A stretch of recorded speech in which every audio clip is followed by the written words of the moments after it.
Welcome. This podcast is an exploration into being human and what's possible when there's less attention on the noise in our heads. Warning. While listening to this broadcast, you may experience moments of deep peace, sighs of relief, personal insights, or long stretches of dead air. Do not be afraid. This is normal. Under the Noise with Win Morgan and Kate Roberts. Welcome to this week's Under the Noise with me, Win Morgan, and my co-host, Kate Roberts. Hello. Win? Hey. So you had an idea, Kate, about an episode that we can record and explore together about insight. So tell us, what was the inspiration behind this as a topic to talk about?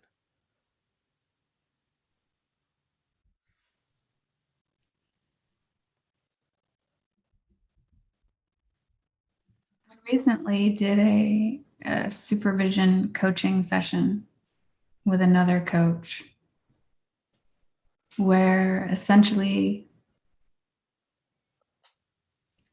I coach someone, other people listen, and then I get coached around this. And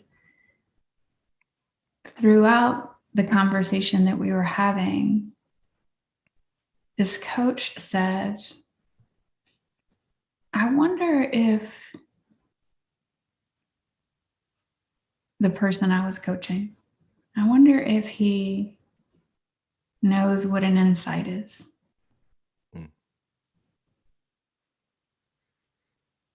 And, you know, we as coaches, especially ones that coach around insight, you know, rather than goal setting or things like that, we hear that word so much. And I realized when she asked me that, it hadn't even occurred to me to wonder because it's so much a part of my vocabulary and my understanding and my experience that it didn't occur to me to even wonder if he actually understood what that meant. And when she asked me that, I realized not only had I not asked, but that I pretty much knew that he would say that he did, but my gut says he doesn't actually know. Like, what is insight?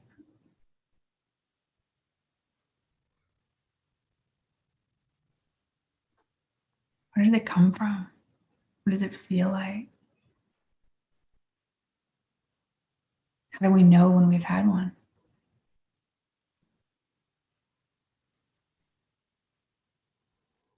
And it's not something that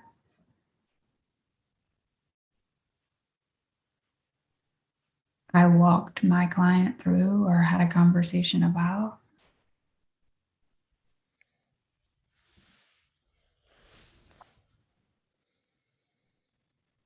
And it was my assumption that that was understood.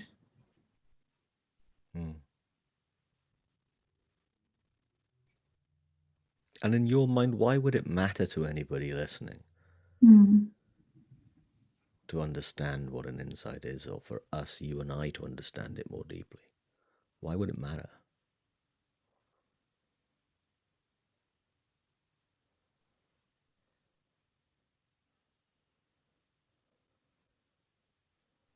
Because in my experience,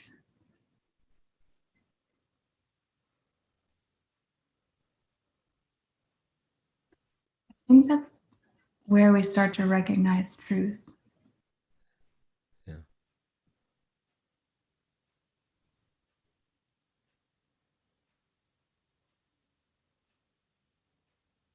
And there's a way of understanding things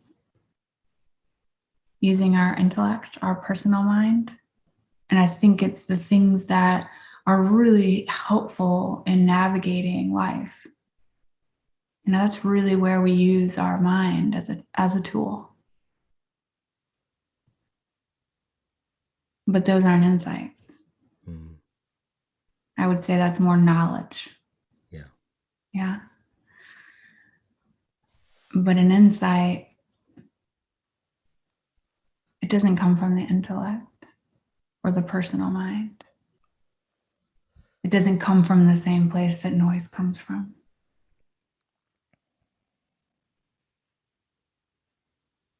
I guess that's why the subject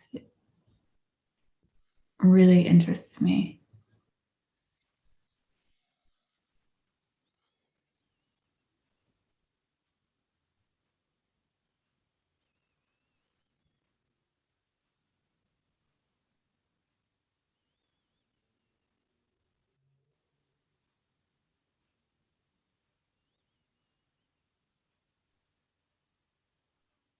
What do you see about insight, Win?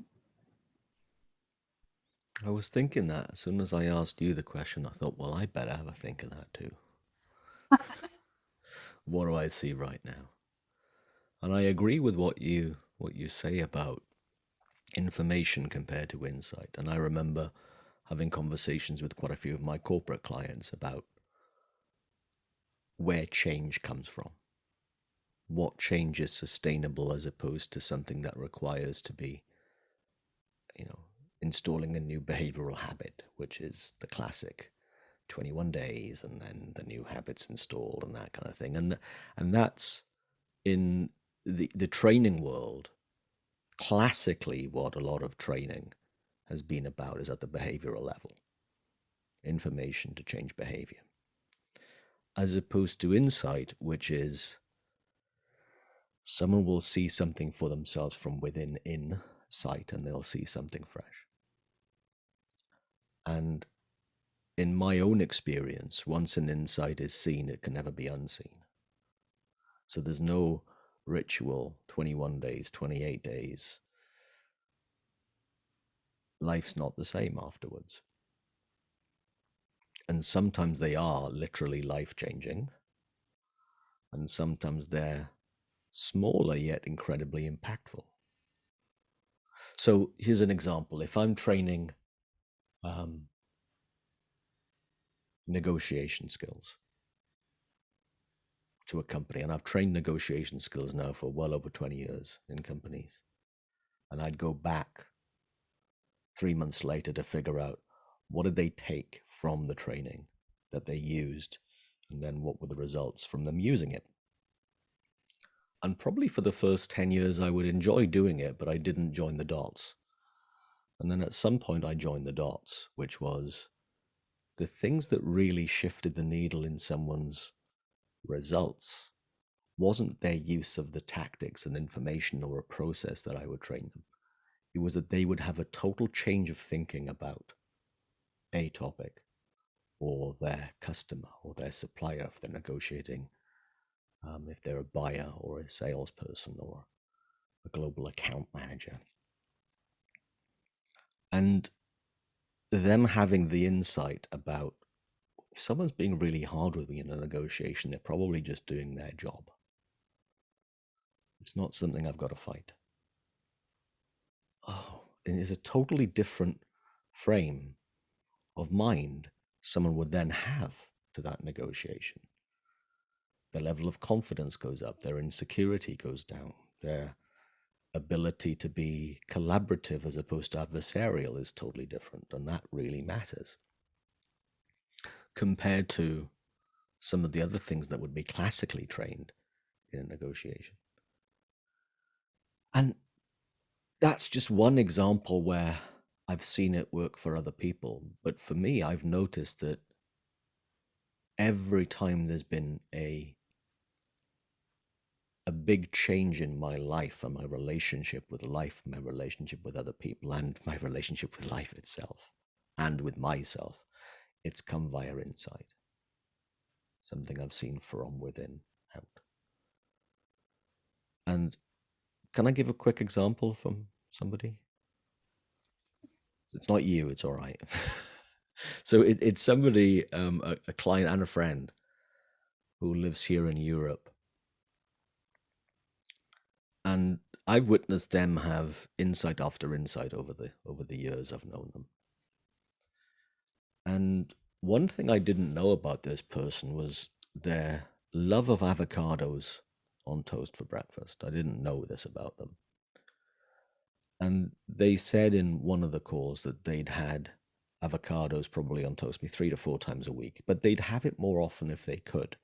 I thought, what do you mean? I didn't know they were that scarce, avocados. What's up with avocados? Is there a shortage or is it the toast? What's up?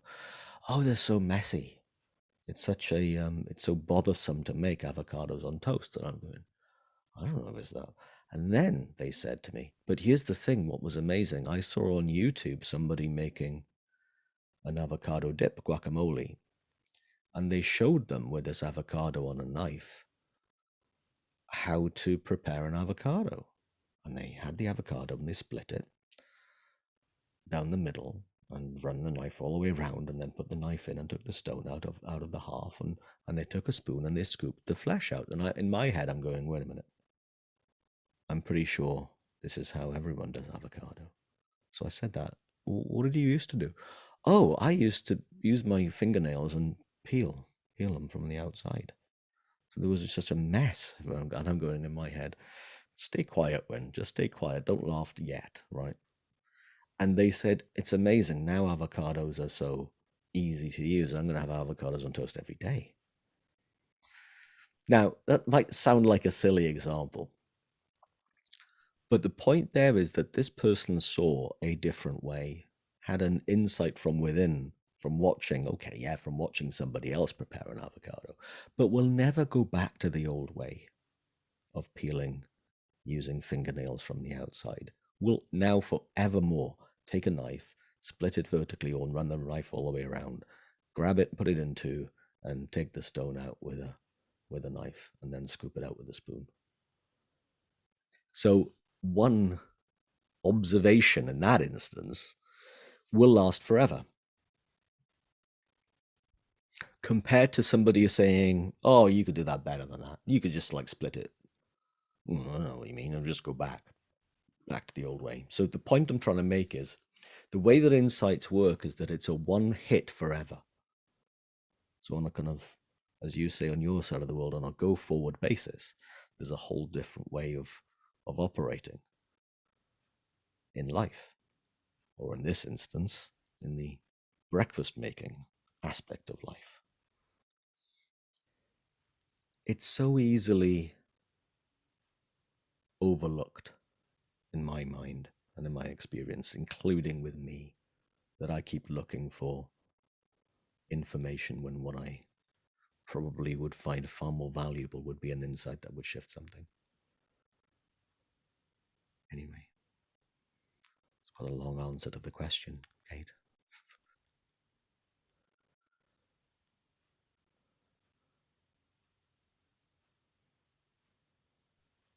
Say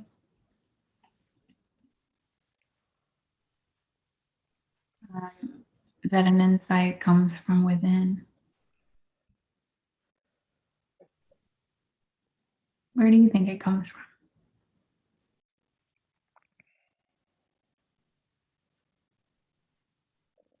Like for my client who obviously doesn't understand that yet, doesn't see that yet, where would you say it came from?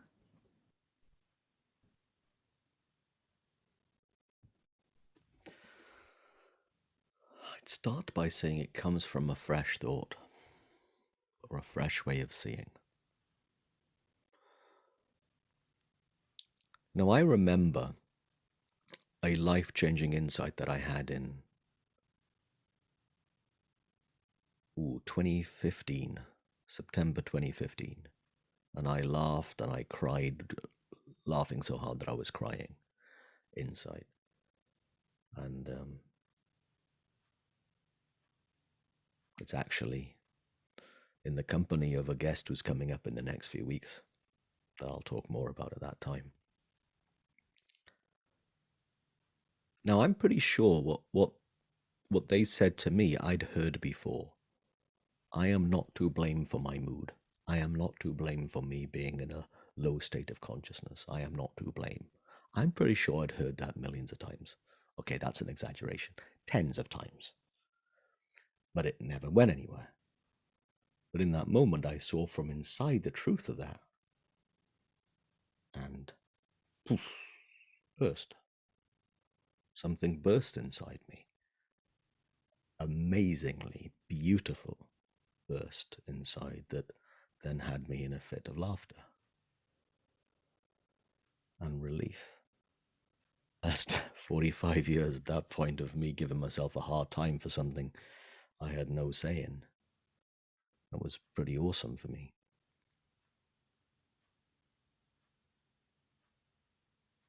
Now, the only thing I can think of to your point of where does it come from, in the same way as where does fresh thought come from? I have no idea. What I do tend to suspect, though,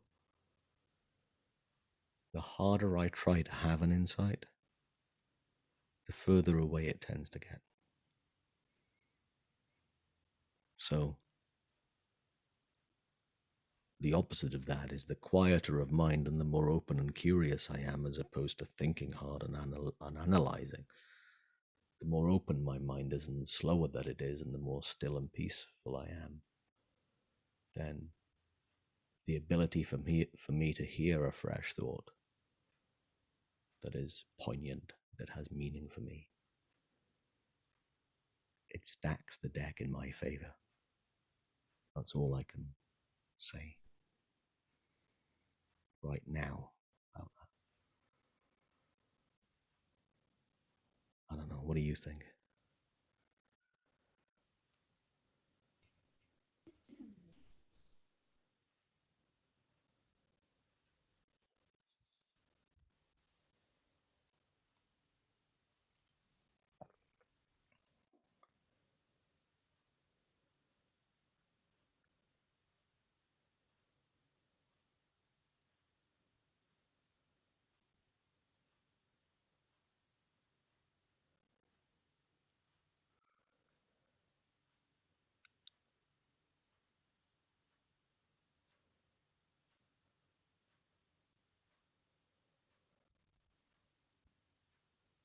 I'm being completely honest.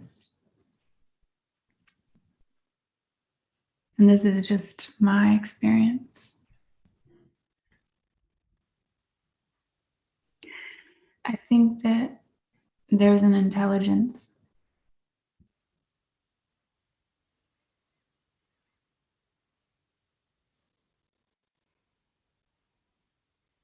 that is who we are before our thought, before our bodies, before what we create in the world.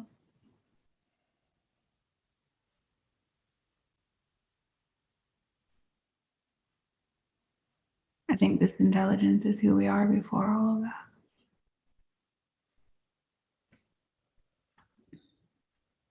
I think it's the same intelligence that makes life, that makes it so that trees will actually move towards sun.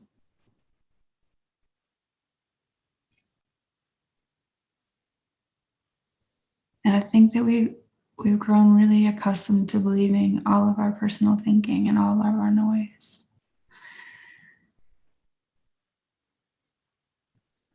But oftentimes we don't hear the intelligence that's being offered. And I think that's where our insights come from. It comes from a space inside of us that's connected to that intelligence.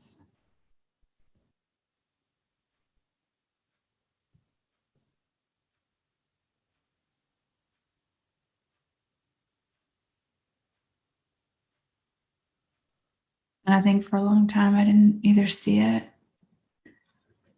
or feel comfortable saying it out loud. But I think that that's truth for me. And I think that's truth for everyone, whether we see it or not, whether we believe it or not.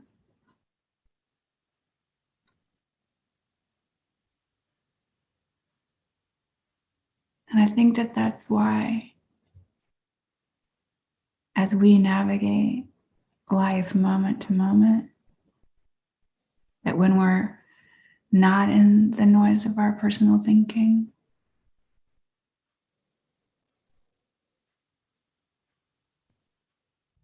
we know what to do.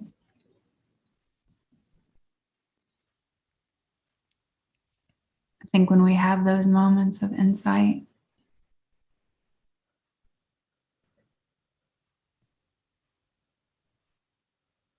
it came to us not through our own personal effort. It's just who we are when we're listening.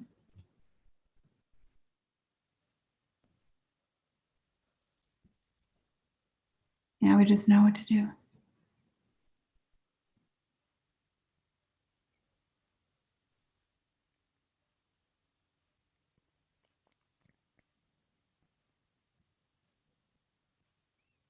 It comes to us in real time.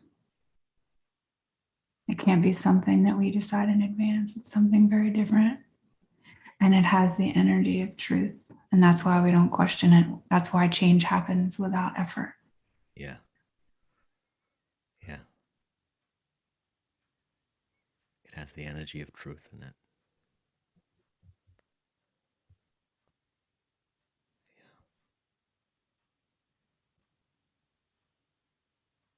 Whether or not it's about opening an avocado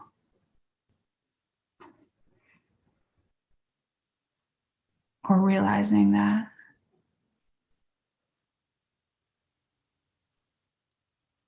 our moods are not on us.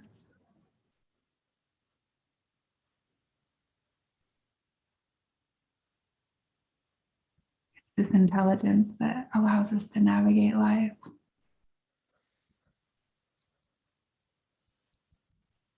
in a really beautiful way.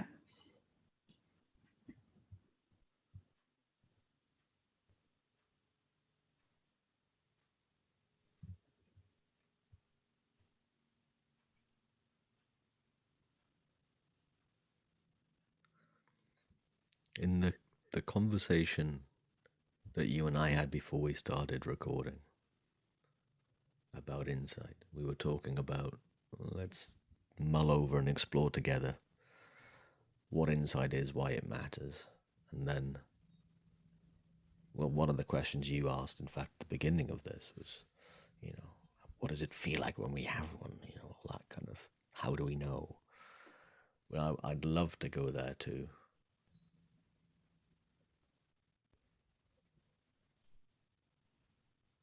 What have you seen about that? How do we know we've had an insight?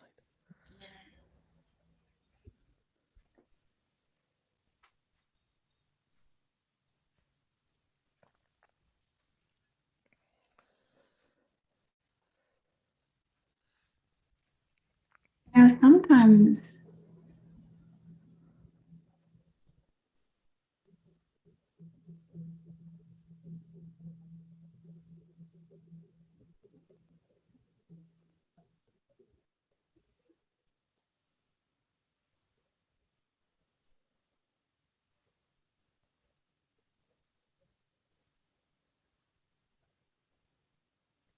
when I have an insight and I see something new about something, I'm not sure if it always comes with a deeper kind of like a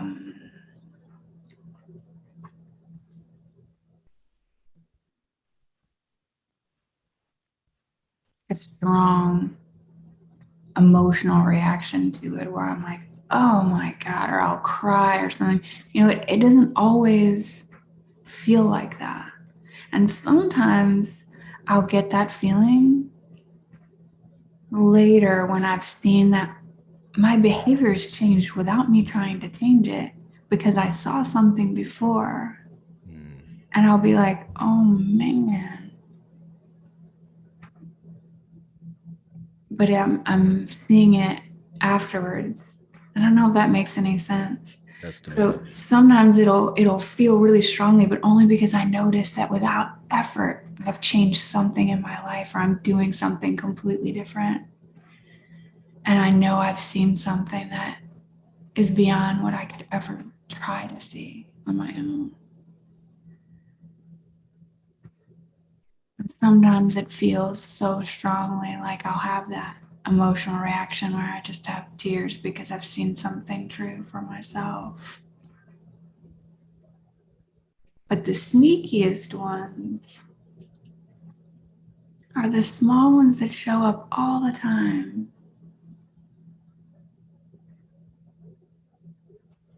That I realize I don't get enough credit to those insights that are happening, the smaller ones that are showing up constantly.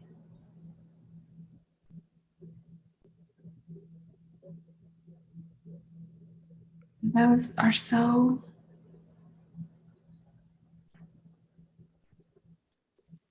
ordinary. When we drop out of our noise, when we're in life without as much noise, they're happening all the time. Yeah.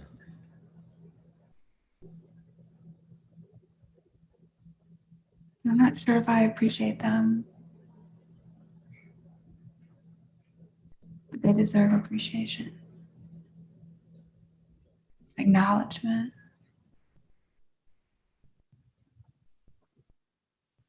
They deserve to be, held up to the light more than I do.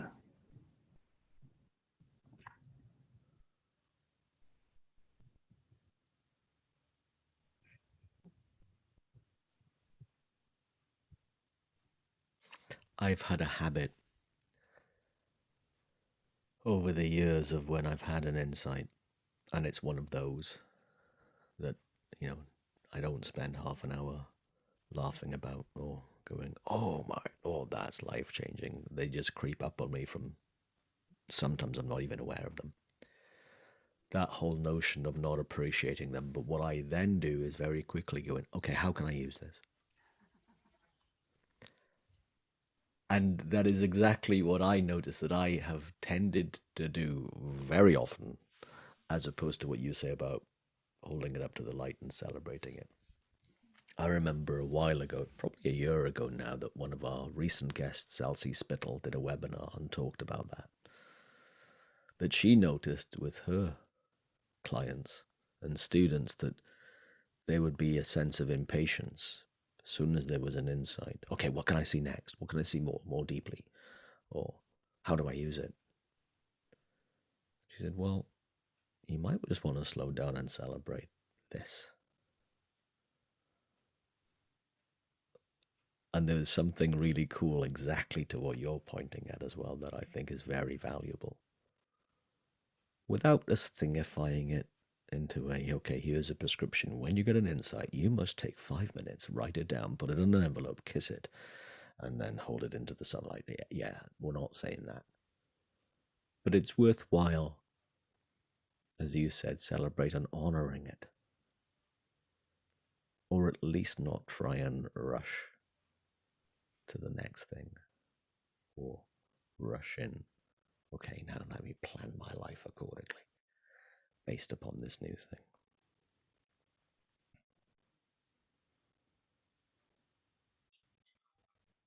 The other thing to one of the points that you made about sometimes we don't even know we've had them. I remember one where, I even remember the month. It was October of 2013, and I was sitting in the train going to London, and I had this thought, when did I stop being scared of myself? At some point between then and sometime in the previous 6 months, I'd stopped being scared of myself. Now, I don't know when, I don't know how, but it had happened behind the scenes of my conscious mind, of my personal mind, as we sometimes call it, or my intellect. Behind the scenes of all of that, everything was changing. without me having to do anything about it. But I just noticed, wait a minute, I'm not scared of myself. And to your point, I was doing things that someone who would be scared of themselves wasn't doing anymore, was actually doing things that someone who was scared of themselves wouldn't be doing. So it was just a nice thing to notice. So they're not always the big gasp, tears of relief, laughter and joy, and big intake of breath inside. Sometimes they're very subtle, and sometimes they're not even noticeable. And yet they're happening because we're built for insight. And one way of knowing that is that we are learning creatures by design as human beings. And secondly, something that I love that you said as well, that rang a bell with me, about truth as energy, or the energy of truth. Can't remember exactly how you said it, but there was something in there that helped me realize that it's that. It's the flavor of truth, the energy of truth that cuts through noise and that then lasts.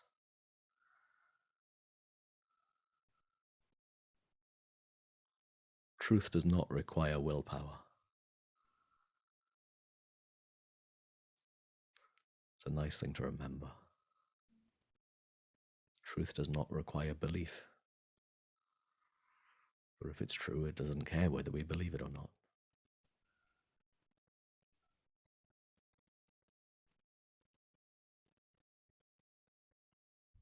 Again, a lot of things are much easier than we make them out to be. Well, and certainly a lot simpler.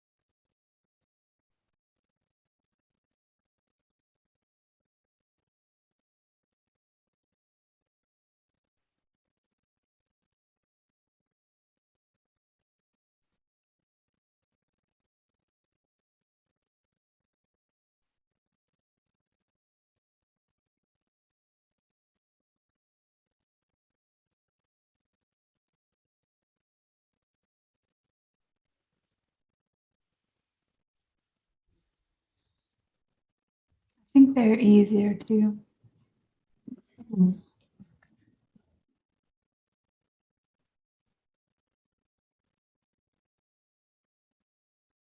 Because I don't think it takes any effort from us as human beings for those things to show up.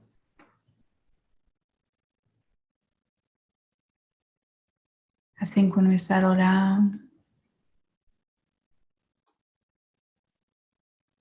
I think when our noise gets a bit quieter, that there's a space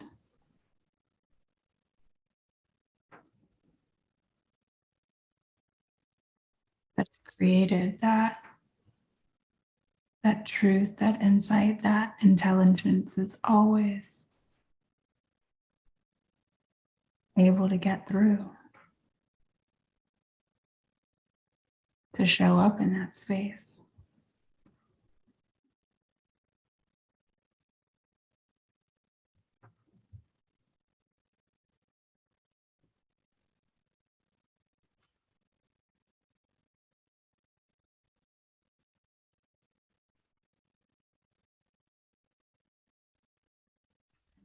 Happening in ways that we don't pay any attention to.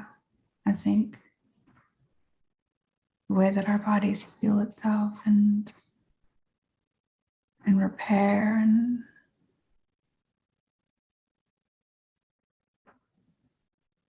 we breathe without effort.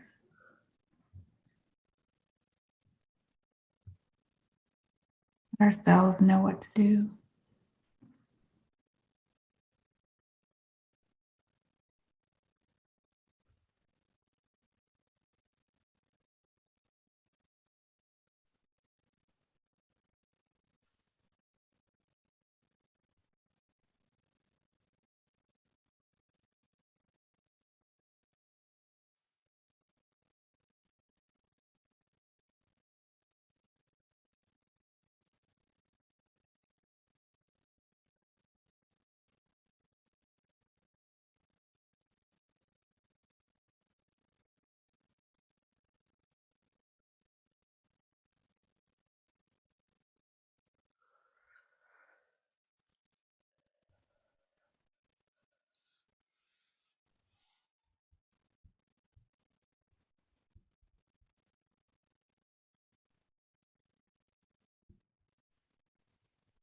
been listening to Under the Noise with Wynn Morgan, and I'm Kate Roberts. If you have any questions or topics that you would love for us to chat about, our details follow the podcast.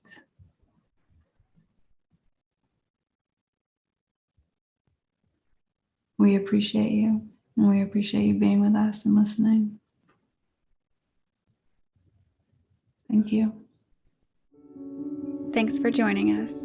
We'd love for you to subscribe, rate, and review. If you have a topic or question that you'd like us to chat about, email Wynn or Kate at wynn@winning.co.uk and Kate at katerobertscoaching.com. Until then, enjoy what's possible under the noise.